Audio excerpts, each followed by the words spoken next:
तरीका है माया से बचने का, भगवान के चरण पकड़ लो बस। अगर सिर पकड़ोगे तो माया हमको छोड़ेगी नहीं, भले कोई भी क्यों ना हो जाए, कोई भी क्यों ना हो जाए। गरुड़ को भी अभिमान हो गया एक बार। किस बात का? जब रावण और भगवान का युद्ध चल रहा था तो एक तक लक्ष्मण और मेघनाथ का युद्ध चल रहा था। मेघनाथ ने एक नागपाश नाम का शस्त्र छोड़ा, जिस शस्त्र के प्रभाव से हजारों सर्प निकल पड़े उनके धनुष से और जाकर के भगवान राम और लक्ष्मण को बांध दिया। भगवान राम और लक्ष्मण युद्ध क्षेत्र में मूर्छित होकर गिरे, हाहाकार मच गया। जामवंत, नल, नील, सुग्रीव, हनुमान बड़े बड़े योद्धा चिंतित होकर के प्रभु राम के पास आए। हिला डुला करके देखा, कोई होश नहीं। तब जामवंत ने हनुमान जी से कहा कि हनुमान कुछ करो, हमारे अग्रगण्य प्राणपति राम और लक्ष्मण ही चले गए तो फिर युद्ध का निर्णय तो आज ही निकल आएगा। हनुमान जी ने कहा बताओ क्या करो? अरे जाओ गरुड़ को बुला करके लाओ।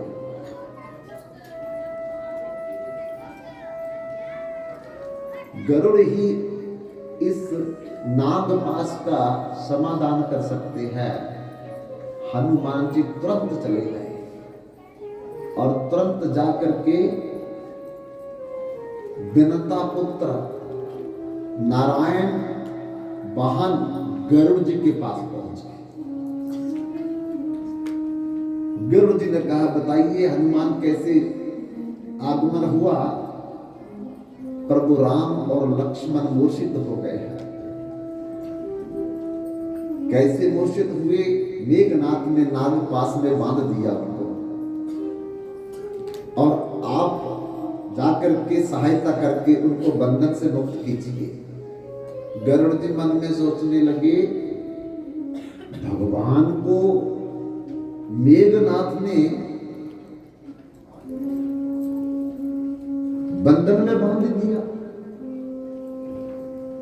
भगवान तो सबके बंधनों को खोलने वाले होते हैं, और जब एक राक्षस ने उनको बंधन में बांध दिया तो वो फिर भगवान है या कोई इंसान है? देखो भगवान की माया कितनी प्रबल है कि भगवान के वाहन है, उनके अंदर भी संदेह होगी। पर चलो हनुमान जी मैं चलता हूं। रण क्षेत्र में भगवान राम और लक्ष्मण को मूर्छित पड़े हुए देख करके गरुड़ को और हो गया अभिमान, ये भगवान नहीं है। कैसे मूर्छित पड़े पता ही नहीं इनको, कहां पड़े कहां नहीं पड़े। तब गरुड़ जी ने अपने चोंच मार मार करके सब नागों को हटा दिया। भगवान राम और लक्ष्मण होश में आए, और जब होश में आए तो भगवान राम और लक्ष्मण दोनों हाथ जोड़ करके गरुड़ जी से बोलने लगे आज आपने हमको पुनर्जीवित किया है, अगर आप ना आते तो हमारे प्राण चले जाते। गरुड़ जी मन मन में सोच रहे हैं कि कैसे भगवान है जिनको प्राण मैंने दिए, जिनको बंधन से मैंने मुक्त किया है, जिनको पुनर्जीवन मैंने दिया है। अब भगवान से विदाई लेकर के गरुड़ जी फिर वापस चले, लेकिन मन में अभिमान हो गया। क्या? गरुड़ को हो गया रे अभिमान, गरुड़ को हो गया रे अभिमान, गरुड़ को हो गया रे अभिमान, गरुड़ को हो गया रे अभिमान।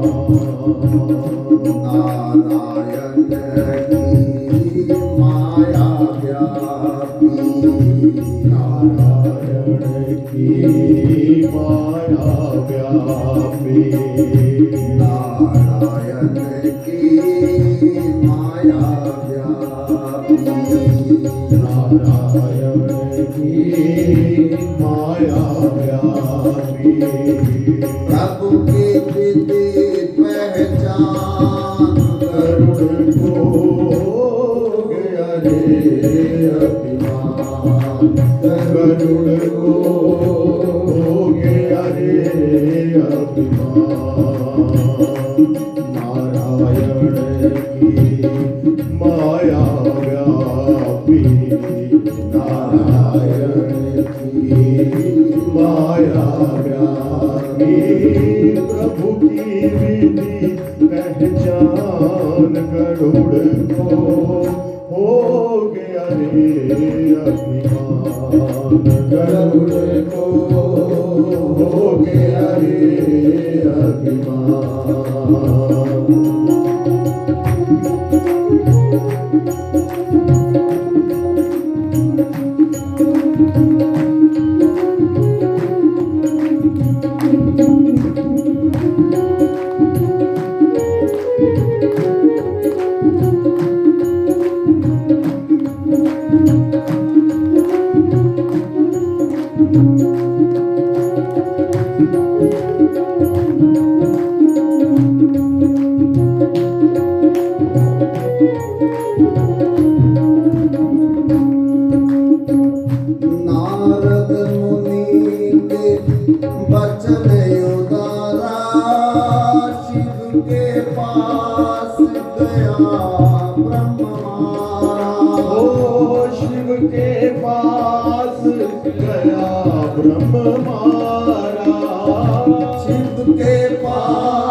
शिव महात्यागी भोलेनाथ भगत अनुरागी, भोलेनाथ भगत अनुरागी, भोलेनाथ भगत अनुरागी। सब जीवों के दुख हरते हैं, शिव करते कल्याण, गरुड़ को हो गया रे अभिमान, गरुड़ को हो गया रे अभिमान। गरुड़ जी अभिमान में बार बार ये सोच रहे हैं कि ये भगवान नहीं हो सकते, क्योंकि जिनको बंधन से मैंने मुक्त किया है वो भला भगवान कैसे हो सकते हैं। यही बात को पूछने के लिए वो नारद जी के पास गए। नारद जी से जाकर के पूछते हैं कि देव ऋषि नारद, मैं तुम्हारे पास आया, बोलो क्या सेवा करूं आपकी। मुझे ये बताओ कि श्री राम भगवान है या इंसान है। नारद जी दांतों तले उंगलियां दबा करके बोलने लगे, आप तो भगवान के वाहन है, और आपको भी भगवान पर संदेह हो गया तो बाकियों का क्या होगा। नहीं नारद जी, सारी दुनिया के बंधन तोड़ने वाले भगवान एक राक्षस के नागपाश के बंधन में कैसे बन सकते हैं? और मूर्छित अवस्था में देख करके मुझे संदेह होना तो स्वाभाविक है। मैंने उनके बंधन खोले हैं। नारद जी समझ गए, अब इसका इलाज मेरे पास नहीं, क्योंकि भगवान ने अपनी माया में इसको फंसा लिया। तो क्या कहती है, गरुड़ जी मेरा एक मुख है और उसी मुख से मैं नारायण का कीर्तन करता हूं। तो जो तुम्हारा संदेह मैं कौन से मुख से दूर करूं, इसलिए तुम मेरे पिता के पास जाओ। मेरे पिता के 4 मुख हैं और कोई न कोई मुख उनका खाली होगा, जिस मुख से आपको ये समस्या का समाधान बताएंगे। तब नारद जी की बात मान करके अपने को ब्रह्मलोक में ले गए, जहां ब्रह्मा जी रहते हैं। नारद जी के पिताजी पहुंचे और पहुंच करके अपनी समस्या बताई। ब्रह्मा जी कहते, किन्होंने भेजा आपको मेरे पास? बोले, आपके पुत्र नारद जी ने। ब्रह्मा जी मन में सोचने लगे कि नारद जी भी समाधान कर सकते थे, नारद जी ने समाधान नहीं किया, इसका मतलब कोई भगवान की विशेष लीला है। उन्होंने भी बहाना लगा दिया, मेरे 4 मुख, 4 वेद और चारों वेद की ऋचाओं को पढ़ने के लिए मुझे 4 मुख चाहिए, मेरा कोई मुख खाली नहीं। तो गरुड़ जी ने कहा, फिर मैं क्या करूं? ब्रह्मा जी ने कहा, भगवान शंकर के 5 मुख हैं, कोई न कोई उनका मुख खाली होगा, उनके पास चले जाओ, वो आपकी समस्या का समाधान करेंगे। तब गरुड़ जी ब्रह्मा जी की बात मान करके कैलाश पर्वत की तरफ जा रहे हैं। किसके पास? भगवान शंकर के पास। पर्वत पूछे नीलगिरी प्यारा, बहती जहां भगती के धारा, बहती जहां भक्ति की धारा, बहती जहां भक्ति की धारा। इस पर्वत के निकट जो आवे, शंका मोह स्वयं मिट जावे, शंका मोह स्वयं मिट जाए, शंका मोह स्वयं मिट जाए। यहाँ पहुँच कर गरुड़ का गया मिथ्या मत अभिमान, गरुड़ को हो गया रे अभिमान, गरुड़ को हो गया रे अभिमान। नारायण की माया व्यापी, नारायण की माया व्यापी, प्रभु की पहचान, गरुड़ को हो गया रे अभिमान, गरुड़ को हो गया रे अभिमान। भगवान शंकर के पास गरुड़ जी ब्रह्मा जी की बात मान करके कैलाश पर्वत की तरफ जा रहे हैं। और जब गरुड़ जी जा रहे थे, भगवान शंकर और मां पार्वती दोनों कैलाश पर्वत से आ रहे थे। रास्ते में ही भेंट हो गई। गरुड़ जी ने कहा, शिव ठाकुर रुकिए रुकिए। पार्वती ने कहा, प्रभु गरुड़ जी आपको रुकने के लिए बोल रहे हैं। तब पार्वती की बात मान करके भगवान शंकर नंदी बैल पर विराजमान रुक गए। गरुड़ जी आके चरणों में गिरा, शिव ठाकुर मेरी समस्या का समाधान कीजिए, क्या समस्या है? मुझे ये बताओ कि भगवान राम भगवान है या इंसान है? भगवान शंकर गरुड़ से बोलने लगे, ये बात तुम्हारे मन में आई कैसे? गरुड़ जी बोलने लगे, हनुमान जी मुझे बुलाने आए थे और मैं जब रण क्षेत्र में जाकर के देखा राम और लक्ष्मण को मूर्छित पड़े, नागपाश के बंधन में जकड़े पड़े हैं। अगर मैं उनका बंधन ना खोलता तो पता नहीं वो जीवित रहते या न रहते। भगवान शंकर अंदर अंदर मुस्कुराने लगे कि जरूर गरुड़ ने कोई भगवान के चरणों में अपराध किया था, जिसलिए भगवान ने गरुड़ को अपनी माया में फंसा करके सबके पास दौड़ा रहे।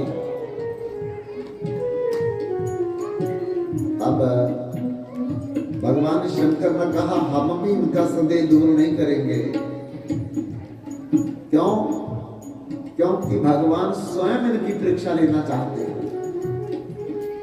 तो क्या बोलने लगे भगवान शंकर, देखो गरुड़ जी, अगर आप कैलाश पर्वत में आते तो हम आपका संदेह दूर कर देते। जहाँ हम आपके पास आ जाते तो कभी भी आपका संदेह दूर हो जाता, पर हम तो आपको रास्ते में मिले हैं। अब रास्ते में कितनी बात करेंगे आपके साथ, पर जो आपको संदेह हुआ है इसका उपचार 2-4 घड़ी में नहीं होने वाला। जब बहुकाल करे सत्संगा, जब लंबे समय के लिए तुम सत्संग करोगे तब जाकर के तुम्हारे मन का भ्रम दूर होगा। तब गरुड़ जी ने बोला, फिर मैं क्या करूं? तो भगवान शंकर ने कहा, यहां से कुछ योजन दूर नीलगिरी पर्वत है और वहां नित्य कथा चलती है भगवान की। बड़े बड़े संत ऋषि मुनि पक्षियों का रूप बदल करके वहां कथा सुनने आते हैं। और काक वसुंधी जी 27 कल्पों से वहां कथा कर रहे हैं। और अगर तुम वहां जाकर के कुछ समय कथा सुनोगे तो जो संदेह तुम्हारे मन में है वो संदेह तभी तुम्हारा दूर होगा। गरुड़ जी भगवान शंकर से विदाई लेकर के नीलगिरी पर्वत की तरफ चले गए। तब पार्वती ने पूछा भगवान शंकर से कि आपने उनका उपचार क्यों नहीं किया, आपने उनका संदेह दूर क्यों नहीं किया? भगवान शंकर कहने लगे, पार्वती इसके कई कारण है। मैं भी उपचार कर सकता था पर मैंने किया नहीं। क्यों? क्योंकि नारद ने भी नहीं किया, ब्रह्मा ने भी नहीं किया, इसलिए मैंने भी नहीं किया। दूसरी बात, गरुड़ को अगर मैं उपचार कर देता तो गरुड़ जी सब जगह जाकर के बोलते, देखो मेरी बीमारी का इलाज नारद जी नहीं कर सके, ब्रह्मा जी नहीं कर सके, शंकर जी को मेरा इलाज करना पड़ा। इतनी बड़ी बीमारी थी मेरी। कई बार हम फकर करते हैं किस बात का, कि मेरी बीमारी का इलाज ऑल इंडिया इंस्टीट्यूट दिल्ली में हुआ है, चंडीगढ़ के एम्स में हुआ है, फोर्टिस हॉस्पिटल में हुआ है, हिमाचल में कोई डॉक्टर नहीं मेरा इलाज कर सका। ये भी हमें फकर होता, छोटे मोटे डॉक्टर मेरा इलाज नहीं कर सके, बड़े डॉक्टर ने मेरा इलाज किया। कभी कभी इसका भी अभिमान हो जाता है। और हर जगह जाकर के हम बताते हैं बड़े डॉक्टर ने मेरा इलाज किया। अगर भगवान शंकर कर देते इलाज तो पार्वती गरुड़ जी जगह जगह जाकर के बोलते ब्रह्मा जी फेल हो गए, नारद जी फेल हो गए, मेरा इलाज नहीं कर सके, बीमारी नहीं पकड़ सके। जाके शंकर जी ने मेरी बीमारी पकड़ी थी। फकर से अभिमान और बढ़ जाता। अब मैं इनको एक कौवे के पास भेजा, और कौवा पक्षियों में सबसे निर्कृष्ट जानवर है। सब जानवरों को मरने के बाद कौवा खाता है, पर कौवे को मरने के बाद कोई जानवर नहीं खाता। एक तो बात देवी है कि जब कौवे के पास जाकर के कहेगा बात तो आधा विमान तो इसका वैसे ही खत्म हो जाएगा। और दूसरा ये किसी को जाकर के बोलेगा नहीं कि मेरी बीमारी का इलाज कौवे ने किया था। तीसरी बात ये है कि जिस नीलगिरी पर्वत में कौवा अर्थात काक बसुंडी लगातार राम कथा कर रहे हैं साइकिलों से, वहां एक एक योजन तक माया का प्रभाव नहीं है, तो इनको माया ने पकड़ा है। ये उस क्षेत्र में जाएगा तो इनकी माया अपने आप ही खत्म हो जाएगी, बोलना नहीं पड़ेगा किसी को।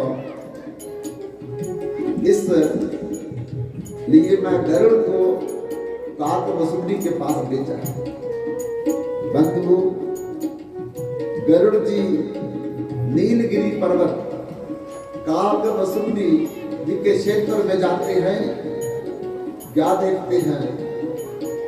उस क्षेत्र में जाते ही गरुड़ का माया खत्म हो गई अपने आप में, और उनकी अकल काम करने शुरू कर दिया।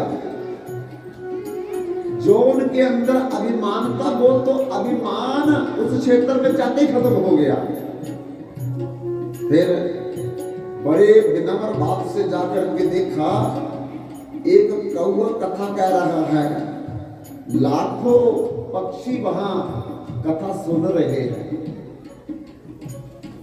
काक वसुंडी जी ने गरुड़ जी को देखा, तुरंत गरुड़ जी के पास आए और गरुड़ जी को बोलने लगे, कैसे पदार्पण हुआ इस क्षेत्र में? आज मेरा अहोभाग्य कि आप मेरे पास आए हैं, आसन लेकर के बैठिए। लेकिन गरुड़ जी इतने शर्मिंदा हैं, इतने संकुचित हैं कि उन्होंने दोनों अपने पांव आसन पर नहीं रखे, एक पांव आसन पर रखा, एक जमीन पर रखा। किस लिए? इसलिए रखा कि काक वसुंडी जी इस समय कथा बोल रहे हैं, जो वक्ता हैं, इन्होंने मुझे आसन दिया है, अगर मैं दोनों पांव जमीन पर रखूंगा तो इनका अपमान हो जाएगा। इसलिए उनकी बात को रखने के लिए एक पंजा अपना आसन पर रखा और एक जमीन पर इसलिए रखा कि काक वसुंडी भी आसन पर विराजमान है, तो अगर मैं दोनों पांव आसन पर रखूंगा तो मेरी और इनकी बराबरी हो जाएगी। तो इस समय ये मेरे से बड़े हैं, मैं छोटा हूं, उनके पास आया हूं। तब लंबे समय के लिए गरुड़ जी ने काक वसुंडी के मुखारविंद से भगवान राम की कथा सुनी। तब उनके मन का संदेह हमेशा हमेशा के लिए खत्म हो गया और राम नाम का कीर्तन करते हुए फिर वो वैकुंठ लोक में चले गए। बंधुओं, कुछ दिन पहले ऐसी ही परीक्षा करने के लिए इंद्र का पुत्र जयंत भी आया था। वो कथा भीतर में रह गई थी कि माता सीता के पांव के अंगूठे